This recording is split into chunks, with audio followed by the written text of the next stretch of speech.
नमस्कार। आज मैं एक बहुत महत्वपूर्ण विषय के ऊपर बात करना चाहता हूं कि अयोध्या राम जन्मभूमि के प्रकरण में दागदार, उपेक्षापूर्ण और न्यायिक कर्तव्यहीन फैसले में सुप्रीम कोर्ट के गॉडफादर टिंटेड कोलिजियम पैराट्रूपर्स जो गैंग है, जो पार्टिसिपेंट्स हैं, उनकी क्या अहम भूमिका है? हाँ, बिल्कुल उनकी अहम भूमिका है। और उनकी भूमिका जिन्होंने राजनीतिक स्रोत साधन बल के कारण और अपनी पोस्ट रिटायरमेंट स्कीम के लालसा के चलते और सत्ता और सरकार के आगे नतमस्तक होकर भगवान के राम जन्मभूमि बाबरी मस्जिद के मामले में भगवान राम के साथ घात और प्रतिघात करने में उनका पूर्ण रूप से भी उतनी ही दोषी है जितना कि राम जन्मभूमि ट्रस्ट दोषी है। आज मैं इस बात का खुलासा इस बात से करना चाहता हूँ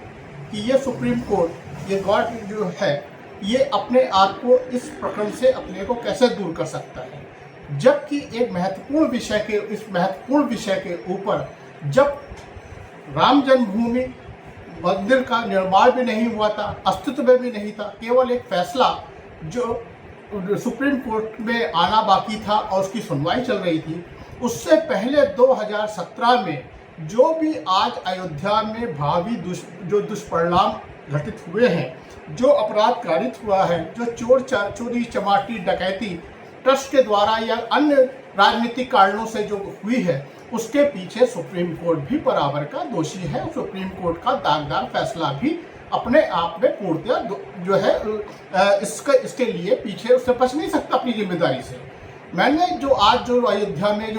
जो घटित हुआ, उसकी रूपरेखा और उसके भावी परिणाम, दुष्परिणाम और सर्वनाशी परिणामों से सुप्रीम कोर्ट को 2017 में ही अपनी एक संस्कृत की गई PIL संख्या 2767 SIA 2008, जो मैंने 27/12/2017 को राम जन्मभूमि बाबरी में पावन उपवन चक्र से इस आदेश से किया था कि लेखनी मेरी और प्रेरणा प्रभु राम की। इस उद्देश्य से मैंने सुप्रीम कोर्ट के तत्कालीन चीफ जस्टिस दीपक मिश्रा के समक्ष स्थगित किया था और उन्होंने मेरी इस PIL को 5 पन्नों की इस PIL को संस्थगित किया था और उसमें उसके महत्वपूर्ण बिंदुओं का विचरण करने के बाद ये मुझे उम्मीद थी कि शायद राम जन्मभूमि बाबरी मस्जिद का जो फैसला आएगा उसमें ये 5 पन्ने या ये जो मेरी जो याचिका के अंदर जो तथ्य है, जो सत्य है, उसको सुप्रीम कोर्ट अपने में शामिल करेगा। किंतु दुर्भाग्य इस देश का, दुर्भाग्य राम जन्मभूमि का कि ये फैसला तत्कालीन चीफ जस्टिस दीपक मिश्रा के पास के साथ ना होने के बजाय देश के गॉडफादर टिंटेड कोलिजियम जो पैराट्रूपर्स जो नेक्सस काम कर रहा है पोस्ट रिटायरमेंट के लिए, जो लालसी जो जज रंजन गोगोई और चंद्रचूड़ की बेंच के संगठित गैंग ने जो फैसला किया, उसमें मेरी उस पिटीशन की कोई भी याचना को उन्होंने दरकिनार कर दिया, क्योंकि वो सत्ता को सूट नहीं करता था, सरकार को सूट नहीं करता था। इसी के कारण उन्होंने मेरी उस याचिका में, जिसमें बहुत ही तथ्यात्मक सत्य को हमने उजागर किया था, और उसको उन्होंने दरकिनार किया, जिसकी रूपरेखा मैंने इस तरीके से बनाई थी।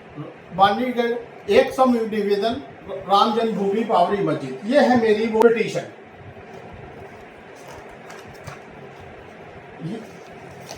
एक के बाद मैं इसमें बताता हूं कि मैंने क्या क्या चीजें इंगित की थी और इसके अंदर कौन कौन से तथ्य और सत्य मैंने लिखे थे जो सुप्रीम कोर्ट को सूट नहीं करते थे, जो राजनीतिक दलों को सूट नहीं करते थे, जो राष्ट्रीय सर्वनाश संघ को सूट नहीं करते थे, और जो आर्थिक राजनीतिक आक्रांतावादी हैं उनको सूट नहीं करते थे। और ये मैंने पूरा एक राम जन्मभूमि पावन उपवन चक्र के साथ में ये अपनी याचिका संस्थगित सुप्रीम कोर्ट के समक्ष की थी। और इसके अंदर मैंने अपनी प्रस्तावना प्रत्यावेदन में ही वो सारे भावी दुष्परिणामों से अवगत करा दिया था जो आज राम जन्मभूमि पावन भूमि में चोरी चमाटी डकैती घटित हुए, उसका विस्तार से वर्णित है। उसके परिणामों को मैंने बताया, परिणाम, दुष्परिणाम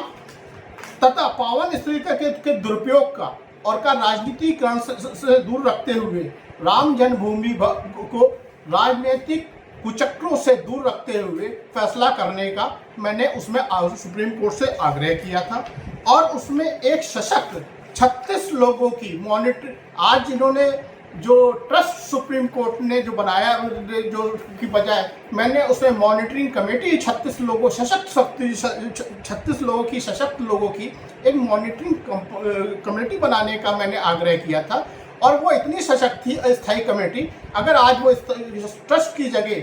स्थायी मॉनिटरिंग कमेटी होती तो शायद आज ये चोरी चमारी और डकैती नहीं होती, और जिसके लिए सुप्रीम कोर्ट भी बराबर का भागीदार है। जो सुप्रीम कोर्ट अपने हजारों पन्ने के आदेश ग्रंथों में कॉपी पेश करके अपनी वाहवाही लूटता है, वो हमारी याचिका के 5 पन्ने समाहित नहीं कर पाया। अति विशिष्ट मॉनिटरिंग कमेटी के अंदर मैंने 36 जिन लोगों में क्या था, उसमें एक सबसे मुख्य बात मैंने कही थी कि राम जन्मभूमि पावन उपवन चक्र की जो मॉनिटरिंग कमेटी हो, उसके अंदर पहला अगर कोई कमेटी का ऑडिटर एंड चीफ बने तो अशोक खेमका का नाम भी मैंने उसमें प्रस्ताव में किया था। लेकिन वो ना सुप्रीम कोर्ट के रंजन गोगोई को सूट करता था, ना चंद्रचूड़ को सूट करता था, ना राष्ट्रीय सर्वसेवक सर्वनाश दल जिसको आप आरएसएस कहते हैं उसको सूट करता था, और ना ही ये राजनीतिक आर्थिक आक्रांतावादी जो गैंग है इसको सूट करता। इनको अपनी तरीके का ट्रस्ट चाहिए था, अपनी तरीके के लोग चाहिए थे, जिसका परिणाम आज आप देख रहे हैं। मेरी बनाई उस याचिका में 5 पन्नों के अंदर मैंने भगवान प्रभु राम के लिए जो भी वंदन किया था उसमें एक प्रार्थना की थी। अगर आप पूरा देश इस शिव प्रार्थना को पढ़े और देखे तो स्वयं साबित हो जाएगा कि घात और प्रतिघात करने में सुप्रीम कोर्ट दोषी, ट्रस्ट दोषी या समूचा देश दोषी। मैंने आखिरी में उनको दीपक मिश्रा जी को ये आग्रह किया था कि मैं वो पढ़ रहा हूँ, अतः माननीय प्रधान न्यायाधीश से विनम्र निवेदन है कि यदि आज अयोध्या प्रकरण की सुनवाई में हम 90% जनमानस तथा श्रद्धालु द्वारा सुझाए गए तथ्यात्मक बिंदुओं का उचित समझें तो उन बिंदुओं को सम्मिलित करने की कृपा करें, ताकि भगवान रामचंद्र के प्रति हम सभी सच्ची आस्था, श्रद्धा, भक्ति, शक्ति, श्रद्धा, विश्वास, कृपा से आशीर्वाद प्राप्त का सबब बन सके और इस असीम कृति के लिए माननीय प्रधान न्यायाधीश महोदय तथा अन्य सम्मिलित न्यायाधीशों को अपने यश वंश दर वंश यश पीढ़ी दर पीढ़ी तक तीनों लोकों में स्वामी ब्रह्मा, विष्णु और महेश युगों युगों तक अमृत का रूप इन जजों को प्राप्त होगा। और यदि एक में चूक करते हैं तो वो पाप के भागी होंगे। जिन्होंने उक्त पावन उपवन राम जन्म स्त्री की इस उठाएगी ढोंगी बाबाओं और कलयुगी धार्मिक व्यवसायिक ठेकेदारों के हाथों में जाने से रक्षा करने और जनमानस को भगवान की उक्त पावन स्त्री को श्रद्धा, भक्ति, शक्ति तथा विश्वास तथा समर्पित धार्मिक भावना को युगों को बचाने के लिए अमूल्य योगदान नहीं किया तो आने वाली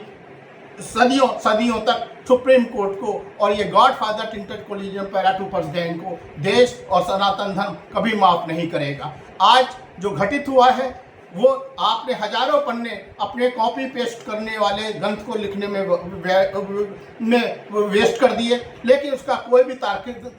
तार्किक असर नहीं पड़ा, ना ही उनका कोई तथ्यात्मक असर पड़ा, क्योंकि सुप्रीम कोर्ट को उन 1000 पन्नों में ये 5 पन्ने सूट जो है वो उनको नहीं भाते थे, वो उनको सूट नहीं करते थे, उनके राजनीतिक आकाओं को छूट नहीं करते थे, उनके राजनीतिक आर्थिक आक्रांतावादियों को नहीं सूट करते थे, राष्ट्रीय सर्वनाश संघ को सूट नहीं करते थे। इसलिए उन्होंने मेरे इस याचिका जो उन्होंने खुद संस्थगित करी, पीआईएल के रूप में संस्थगित करी, उसको उन्होंने दरकिनार कर दिया और अपने हजारों पन्ने के उस आदेश के अंदर इन 5 पन्नों को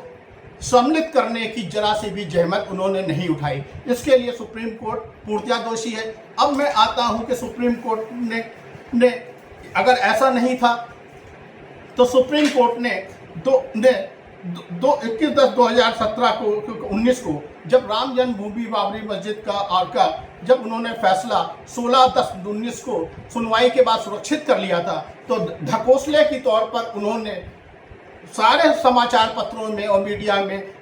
मोल्डिंग ऑफ रिलीफ के नाम पर देश को गुमराह किया कि आप हमें बताइए अभी फैसला हुआ कि अगर कोई मोल्डिंग ऑफ रिलीफ है, तो मोल्डिंग ऑफ रिलीफ का जो उन्होंने नोटिफिकेशन जारी किया उसी नोटिफिकेशन के तत्वान में मैंने राष्ट्रपति को, सॉलिसिटर जनरल ऑफ इंडिया को और पीएमओ को मैंने अब इसी याचिका की एक प्रति दी कि आप जो सुप्रीम कोर्ट ने नोटिफिकेशन जारी किया है, मोल्डिंग ऑफ रिलीफ के बारे में लोगों से पूछा है, ये धूर्तों को भेजने की, वहाँ पे भेजने की बजाय मेरी इस याचिका को भेजिए और उसको प्रोसीड करिए और इसके अंदर जो धर्म के नाम पे व्यापारशाला, कार्यशाला, यज्ञशाला, धूर्तशाला, मक्कारीशाला और लूट घसोटशाला जो खुलने जा रही है उसके ऊपर अंकुश लग सके, जिसका संज्ञान लेते हुए राष्ट्रपति और होम मिनिस्ट्री ने मुझे ये चिट्ठी और सुप्रीम कोर्ट ने ये चिट्ठी भेजी कि नहीं, आपकी ये हमारी उपरोक्त याचिका को हम संस्थगित कर रहे हैं और उसको उचित निर्णय के लिए होम मिनिस्ट्री को हम आगे बढ़ा रहे हैं। ये है राष्ट्रपति कार्यालय से आई हुई मेरी उस याचिका के परिप्रेक्ष्य में प्रपत्र, जिसका कोई भी संज्ञान इन लोगों ने आज तक इसको नहीं लिया, क्योंकि मेरी उस याचिका में उल्लेखित सत्य और तथ्य न भगवान के अलावा किसी को इस धरती पर सूट नहीं करते थे, इसलिए उसको सम्मिलित नहीं किया गया। अब बात इस चीज़ की है कि जो अयोध्या में राम जन्मभूमि के मामले में जो भी लूट घसोट हुई है उसका दोषी कौन है। अगर काश ये बात आज जो सदियों से जस्टिस चमलेश्वर ने एक बात कही थी कि सत्ता और सरकार की दोस्ती लोकतंत्र के लिए और देश के लिए खतरनाक साबित होती है, ये आज सत्य और साबित हो गया कि पूरे प्रकरण के अंदर सुप्रीम कोर्ट ही मुख्यतः दोषी है, जिसने एक दागदार, अविश्वसनीय तथा अपराधपूर्ण और तथ्यहीन फैसला दिया, जिसके अंदर ट्रस्ट तो बनाया लेकिन मॉनेटरी कमेटी को उन्होंने दरकिनार कर दिया। ट्रस्ट उनको सूट करता है क्योंकि ट्रस्ट उनके पोस्ट रिटायरमेंट को सपोर्ट करता है, मॉनेटरिंग कमेटी उनके पोस्ट रिटायरमेंट स्कीम को सपोर्ट नहीं करती। तो हमारा जो न्यायिक आक्रांतावादी जो अब जागृत हो गया है, उसका ये दुष्परिणाम है कि आज अयोध्या के अंदर जो भी लूट घसोट, चोरी चमाटी और उठाईगिरी, डकैती हुई है, उसमें सुप्रीम कोर्ट बराबर का हिस्सेदार है। और जिसको मैं भगवान के प्रभु राम की आस्था से इस चीज़ को मैं कहता हूँ कि मैंने जो प्रार्थना की थी, याचिका में जो प्रार्थना की, उसके ऊपर सुप्रीम कोर्ट के ऊपर जरा सा भी असर नहीं पड़ा और उन्होंने हजारों पन्ने बर्बाद करने के बावजूद भी उन 5 पन्नों की जो निवेदन थे, जो राष्ट्र हित में निवेदन थे, जो धर्म हित में निवेदन था, उस चीज को दरकिनार कर लिया और उन्होंने जो सत्ता चाहती थी, जो राष्ट्रीय सर्वनाश संघ चाहता था और जो उनके आका चाहते थे, जो सुप्रीम कोर्ट चाहता था, वो उन्होंने भगवान के नाम पे ढोंग रच करके भगवान को धोखा देने के साथ साथ और राम जन्मभूमि के साथ में भी घात और प्रतिघात का कार्य किया। अब मैं इस वीडियो के माध्यम से आप लोगों से को ये बताता हूँ, इसको ज़्यादा से ज़्यादा इसलिए राष्ट्र में शेयर करें ताकि इस देश के लोगों को इस पूरे गैर राजनीतिक जो राजनीतिक सनातनी धर्म है, पूरे विश्व का जो सनातनी धर्म है, वो जान ले कि इस देश की सुप्रीम कोर्ट, ये godfather tinted collegium paratroopers gang धर्म के लिए कितने घातक हैं, ये मैं आपके ऊपर छोड़ता हूँ। धन्यवाद।